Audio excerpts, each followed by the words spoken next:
चलिए समझते हैं टैक्सेस कैसे बचाएं, इनकम कैसे बढ़ाएं। इस शो में हम बताएंगे कि इंडिया की कौन सी टॉप 7 टैक्स सेविंग स्ट्रेटजीज हैं जिनको इस्तेमाल करके आप अपनी मेहनत से कमाए हुए पैसे बचा सकते हैं। हमारे इस शो में 2 मेन पर्पस हैं। पहला, आप लोगों को इंश्योर करना कि आप ज्यादा से ज्यादा टैक्स ना भरें, अपनी इनकम में से ज्यादा सेव कर पाएं। और दूसरा पर्पस ये है कि आप अपने टैक्स को सेव करने की कोई अपॉर्चुनिटी फ्यूचर में मिस ना करें। नमस्कार दोस्तों, स्वागत है आप सभी का इस एपिसोड में जहां हम बताने जा रहे हैं कि ऐसी टैक्स सेविंग हैक्स जो आपकी सैलरीड एम्प्लॉय होने के नाते बहुत ज्यादा फायदेमंद साबित होगी। इस टिप का नाम है स्टैंडर्ड डिडक्शन। चलिए जानते हैं कि क्या है स्टैंडर्ड डिडक्शन और ये कैसे काम करता है। दोस्तों, अगर आपको याद हो तो ईयर 2018 में पहले सैलरीड एम्प्लॉय को अपने खर्चों की रिसीप्ट संभाल कर रखनी पड़ती थी, जैसे मेडिकल बिल्स, ट्रांसपोर्ट एक्सपेंसेस, ताकि इनका यूज करके वो अपने टैक्स कम कर सके। लेकिन 2018 में बजट में एक नई स्कीम के थ्रू गवर्नमेंट ने स्टैंडर्ड डिडक्शन को इनवाइट करके बहुत बढ़िया सिंप्लीफिकेशन मोड ला दिया था, जिसके थ्रू लोगों को फायदा हो रहा था। स्टैंडर्ड डिडक्शन एक फिक्स्ड अमाउंट होता है जो आपकी ग्रॉस टोटल इनकम में माइनस कर दिया जाता है। ये फिक्स्ड अमाउंट माइनस करते वक्त हमें इस बात से फर्क नहीं पड़ता कि किसी एम्प्लॉय या फिर किसी इंडिविजुअल का एक साल कितना खर्च हुआ है। इसका आसान सा मतलब यह है कि सैलरीड एम्प्लॉय को 50,000 रुपए का फ्लैट डिडक्शन मिलता है अपनी सैलरी इनकम से भी, वो भी बिना किसी एक्सपेंसेस प्रूफ के, जैसे कि खर्चों की रिसीप्ट, जो कि पहले होता था। अगर आप लोगों को स्टैंडर्ड डिडक्शन समझ में आ गया है तो आइए जानते हैं ये काम कैसे करता है। मान लो आपकी एनुअल सैलरी 8 लाख है। अगर हम स्टैंडर्ड डिडक्शन फॉलो करें तो हमारी एनुअल इनकम रुपीज 8 लाख में से फिक्स्ड अमाउंट 50,000 माइनस कर देते हैं। ये फ्लैट 50,000 माइनस होने के बाद आपकी टैक्सेबल इनकम कितनी होगी? 7,7.5 लाख। इसका मतलब है आपको एनुअल इनकम 8 लाख नहीं बल्कि 7.5 लाख ही इनकम पर इनकम टैक्स फाइल करना होगा, और आपका टैक्स पेएबल अमाउंट में कंपैरेटिवली कम होगा। आप जैसा कि देख रहे हैं, अगर आप एक सैलरीड एम्प्लॉय हैं तो आप डेफिनेटली स्कीम के लिए एलिजिबल हैं, चाहे आप एक प्राइवेट कंपनी में काम करते हो या फिर एक गवर्नमेंट सेक्टर में। आपको स्टैंडर्ड डिडक्शन का फायदा गारंटी से मिलता है। यह डिडक्शन सीनियर सिटीजन और पेंशनर्स के लिए भी एप्लीकेबल है। अगर आप चाहें तो फैमिली मेंबर से भी स्कीम का फायदा उठा सकते हैं। स्कीम का सबसे बड़ा एडवांटेज यह है कि लेस पेपर वर्क, आपको कोई भी स्पेसिफिक डॉक्यूमेंटेशन या रिसीप्ट सबमिट करने की जरूरत नहीं होती है। आपको किसी भी तरीके के पेपर वर्क की झंझट नहीं करनी पड़ती। यह ऑटोमेटिकली आपके फॉर्म 16 में रिफ्लेक्ट होता है, तो आपको अलग से क्लेम करने की जरूरत बिल्कुल नहीं पड़ती। अब आप समझ गए होंगे कि टैक्स पे करना और टैक्स सेव करना कितना इजी एंड इफेक्टिव है। तो दोस्तों, स्टैंडर्ड डिडक्शन एक बहुत ही पावरफुल टूल है जो आपके लिए टैक्स फाइलिंग प्रोसेस को बहुत इजी बना देता है, इंटरमीडिएट टैक्स रिलीफ प्रोवाइड करता है। अगर आप एक सैलरीड एम्प्लॉय हैं, आपने अब तक इस टैक्स सेविंग टिप्स का फायदा नहीं उठाया है, तो अभी से शुरू हो जाइए, अपने इस टैक्स प्लानिंग में इंक्लूड कीजिए। इसे अपने टैक्स में इंक्लूड करके आप आसानी से बहुत कुछ पैसे सेव कर सकते हैं। ज्यादातर लोग जिनके पास अपना घर नहीं है या फिर दूसरे शहर में जाकर जॉब करते हैं, उनकी सबसे बड़ी फाइनेंशियल लायबिलिटी होती है हाउस रेंट। चाहे आप प्राइवेट कंपनी में काम करते हो या फिर गवर्नमेंट एम्प्लॉय हो, एम्प्लॉयर यानी आपकी कंपनी का मालिक आपको एचआरए प्रोवाइड करता है, मीनिंग हाउस रेंट अलाउंस। लेकिन मान लीजिए आप एक ऐसे एम्प्लॉय हैं जो फ्रीलांसर हैं या अपना बिजनेस करते हैं, बेसिकली जॉब नहीं करते। ऐसी सिचुएशन में आपको हाउस रेंट अलाउंस का बेनिफिट नहीं मिलता। रेंटेड घर में तो रहते हैं लेकिन रेंट अपनी जेब से भरते हैं। अब लोग इस सिचुएशन में टैक्स सेविंग कैसे कर पाएंगे, अपना पैसा कैसे ज्यादा से ज्यादा सेव कर पाएंगे?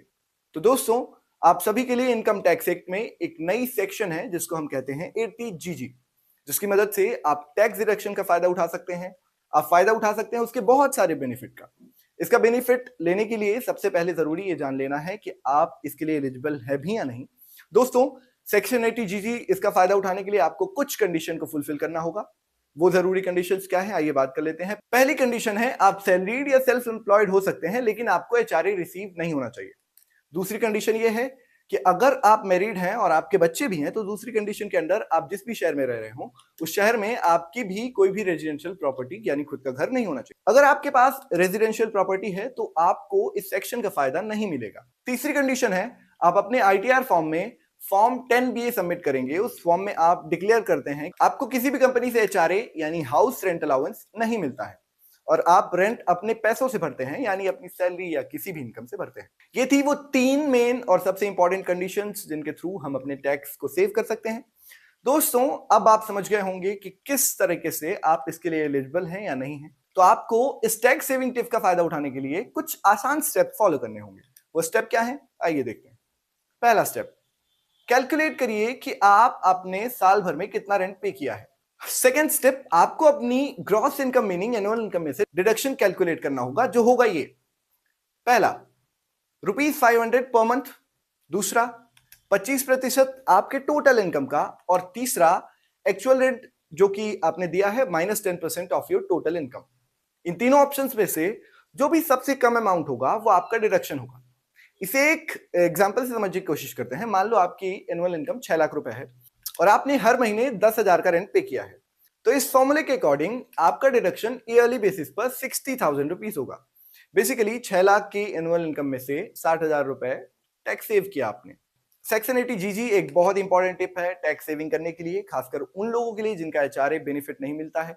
इस टिप को फॉलो करके आप रेंट पे पर डिडक्शन क्लेम कर सकते हैं, अपनी टैक्सेबल अमाउंट को कम कर सकते हैं। अगर आप एलिजिबल हैं तो जरूर ये डिडक्शन क्लेम करिए, अपनी टैक्स सेविंग को मैक्सिमाइज करिए, अपने टैक्सों को बचाइए, अलग अलग चीजों से अपने फाइनेंस को ठीक करिए। आप लोगों से मोस्टली ये बातें जानते होंगे कि सेक्शन 80D के अंदर आप अपने हेल्थ इंश्योरेंस प्रीमियम पर टैक्स डिडक्शन क्लेम कर सकते हैं, लेकिन क्या आप जानते हैं इस सेक्शन के अंदर प्रिवेंटिव हेल्थ चेकअप के लिए भी डिडक्शन मिलता है। प्रिवेंटिव हेल्थ चेकअप होता क्या है? बड़ा ही सिंपल है इसे समझना। जब आप अपने लिए, अपनी फैमिली के लिए हेल्थ को मेंटेन करने के लिए रेगुलर मेडिकल चेकअप करवाते हैं, यह चेकअप बीमारियों को फर्स्ट स्टेज से ही डिटेक्ट कर लेता है, जिसे किसी डायग्नोसिस की तरह, ताकि हेल्थ इश्यूज बढ़ने से रोका जा सके। मीनिंग प्रिवेंट किया जा सकता है, यानी उन आने वाली समस्याओं से प्रिवेंशन मिलती है जो आगे आने वाली है, तभी उनका वक्त रहते ट्रीटमेंट हो पाता है। खैर, अब बात आती है कि हमें प्रोविजन सेक्शन 80D का यूज इस सिचुएशन में टैक्स सेविंग के लिए कैसे करना है और इसका बेनिफिट उठाने के लिए क्या कंडीशंस है। तो आइए कंडीशंस की तरफ देखते हैं। सबसे पहली कंडीशन है हर एक इंसान की एज अंडर 60 होनी चाहिए, वो इस बेनिफिट को आसानी से क्लेम कर सकता है। आइए समझते हैं कैसे। मान लीजिए आप एक हेल्थ इंश्योरेंस कंपनी खरीदते हैं जिसका प्रीमियम आप 20,000 पे करते हैं। साइमल्टेनियसली इस इंश्योरेंस के अलावा एक्स्ट्रा 5,000 खर्च करके आप अपने प्रिवेंटिव हेल्थ चेकअप बुक भी किया है, जो आपका टोटल एक्सपेंस हुआ वो हुआ 25,000 रुपए का। अब जिसका सीधा सा मतलब है कि 25,000 का टोटल डिडक्शन आप सेक्शन 80D में क्लेम कर सकते हैं। सेक्शन 80D के अंदर सिर्फ आप ही नहीं बल्कि आपके पेरेंट्स हेल्थ इंश्योरेंस प्लान पर भी आपका टैक्स सेव कर सकते हैं। मान लीजिए आपने पेरेंट्स के लिए एक हेल्थ इंश्योरेंस पॉलिसी खरीदी जिसका प्रीमियम आप 45,000 रुपए ईयरली पे कर रहे हैं और प्रिवेंटिव हेल्थ चेकअप के लिए आप 5,000 रुपए एक्स्ट्रा खर्च कर रहे हैं। तो अब आप 50,000 तक का total tax deduction benefit section 80D के अंडर क्लेम कर सकते हैं।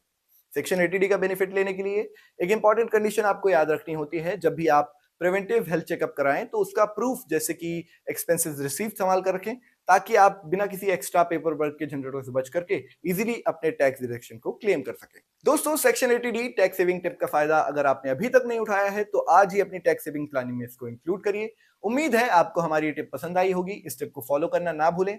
दोस्तों, ज्यादातर लोग ये जानते हैं कि सेक्शन का इस्तेमाल करके आप 1.5 लाख तक का अपना टैक्स बचा सकते हैं, जो कि आपको PPF meaning public provident fund और इक्विटी म्यूचुअल फंड जैसे इन्वेस्टमेंट टैक्स सेविंग फंड में से इन्वेस्ट करने से आपको मिल जाता है।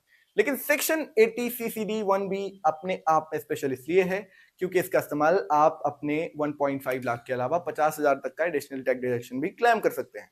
इसका मतलब अगर आप अपने पैसों को लेकर अदर गवर्नमेंट स्कीम जैसे नेशनल पेंशन स्कीम एनपीएस में इन्वेस्ट करते हैं तो आप 2 लाख रुपए तक का टोटल डिडक्शन क्लेम कर सकते हैं। 1.5 लाख अंडर सेक्शन 80C के under and additional 50,000 under section 80 CCD 1B में क्लेम किया जा सकता है। और आपके लिए सबसे फायदे की बात यह है कि इस टैक्स बेनिफिट को क्लेम करना बहुत आसान है। बिल्कुल सिंपल स्टेप्स में टैक्स क्लेम किया जा सकता है। आइए जानते हैं इसके लिए एलिजिबिलिटी क्राइटेरिया क्या क्या है, ताकि आप खुद फैसला कर पाएं कि इसके अकॉर्डिंग आपको इस सेक्शन में कैसे टैक्स बेनिफिट करने के लिए आप एलिजिबल होते हैं या नहीं होते हैं। दोस्तों, इस टैक्स सेविंग स्ट्रेटजी का एलिजिबिलिटी क्राइटेरिया बहुत ही सिंपल है। सबसे पहला, अगर आप इंडियन सिटीजन हैं तो 18 से 60 साल के बीच में आपकी उम्र है, आप एनपीएस में इन्वेस्ट करना चाहते हैं तो आप एनपीएस में इन्वेस्ट कर सकते हैं और इस टैक्स डिडक्शन बेनिफिट को क्लेम कर सकते हैं। नंबर 2, अगर आप फ्रीलांसर की तरह काम करते हो या फिर किसी प्राइवेट कंपनी में जॉब करते हो या फिर एनआरआई ही क्यों ना हो, यह टैक्स सेविंग स्ट्रेटजी सभी के लिए अवेलेबल और एप्लीकेबल है। दोस्तों, आप इस टैक्स सेविंग स्ट्रेटजी को अच्छी तरह समझ पाएं और फॉलो कर पाएं, इसलिए कुछ इंपॉर्टेंट पॉइंट हम आप लोगों को बता देना चाहते हैं जो इस टिप को फॉलो करते वक्त आप सभी को ध्यान में रखते होंगे। फर्स्ट पॉइंट, आपको हर साल एनपीएस में मिनिमम 1,000 रुपए का कंट्रीब्यूशन करना मैंडेटरी है। Second point, NPS meaning national pension system, इसमें कंट्रीब्यूशन ऑनलाइन और ऑफलाइन दोनों तरीकों से आप कर सकते हैं। इस पॉइंट को ध्यान में रखिएगा ताकि आप किसी भी तरीके से मिसलीड ना हो। Last but not the least, third point है एनपीएस के अकाउंट टाइप्स।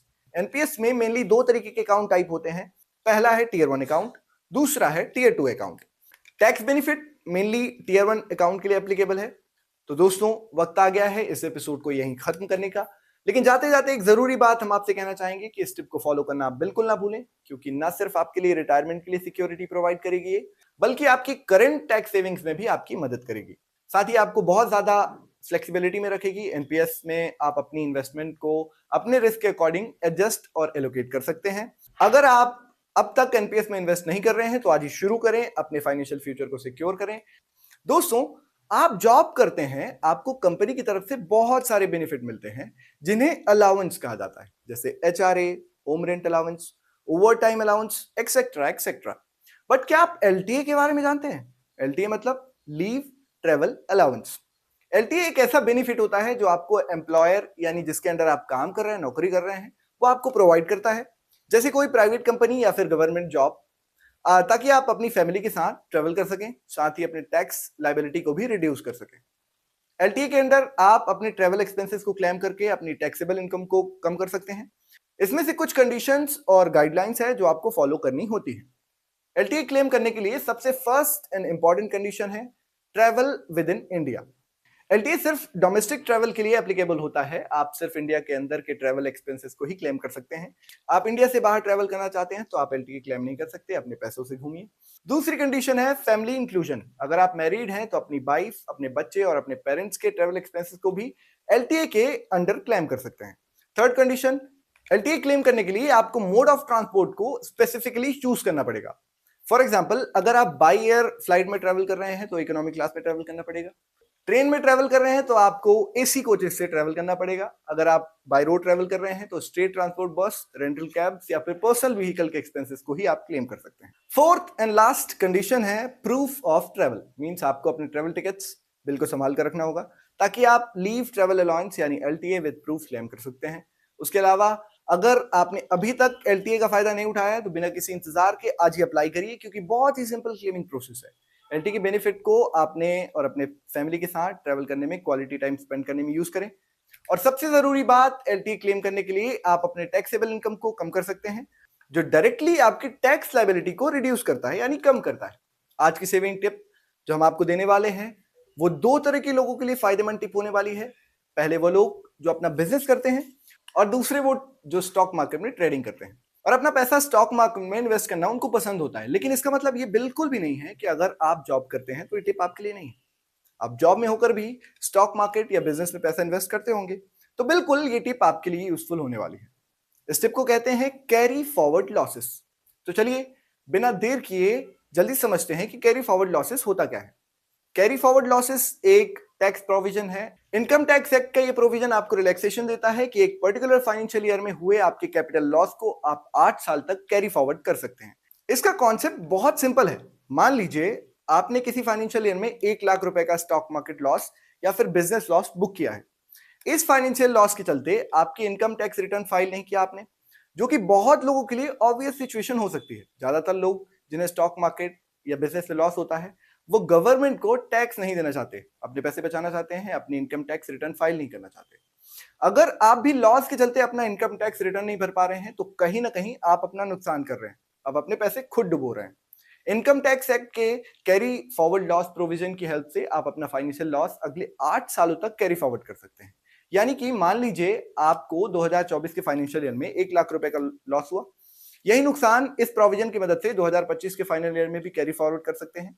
मान लीजिए कि 2025 में आपको स्टॉक मार्केट या बिजनेस में 50,000 रुपए का प्रॉफिट होता है, तो 50,000 रुपए कैंसिल आउट हो जाएंगे। फिर बचे हुए 50,000 का लॉस आपको 2026 तक कैरी फॉरवर्ड कर सकते हैं। अगर आप इसे कैरी फॉरवर्ड करते हैं तो आपको 2026 में 1 लाख का प्रॉफिट होता है। इसका आसान सा मतलब है कि अब आप 50,000 प्रॉफिट में हैं और ये वही 50,000 का प्रॉफिट है जिस पर आप इनकम टैक्स फाइल करेंगे। इसके बेनिफिट बहुत सारे हैं। सबसे पहले tax saving carry forward losses से आप अपने फ्यूचर प्रॉफिट इफेक्टिवली यूटिलाइज कर सकते हैं और अपनी टैक्सेबल इनकम को कम कर सकते हैं। इसका एक और बेनिफिट है लॉस यूटिलाइजेशन। लॉसेस को कैरी फॉरवर्ड करके आप उन्हें वेस्ट होने से तो बचा सकते हैं और अपने फ्यूचर कैपिटल गेन्स के अगेंस्ट यूज कर सकते हैं। लेकिन दोस्तों, अगर आप इस टैक्स प्रोविजन का फायदा उठाना चाहते हैं तो ये बात हमेशा ध्यान रखिए, चाहे आपके बिजनेस में लॉस हो या प्रॉफिट हो, दोनों ही सिचुएशन में आपको इनकम टैक्स रिटर्न जरूर फाइल करना है, अदरवाइज आप अपने लॉसेस को कैरी फॉरवर्ड नहीं कर पाएंगे। तो दोस्तों, आप अब समझ गए होंगे कि कैरी फॉरवर्ड लॉसेस एक बहुत पावरफुल टूल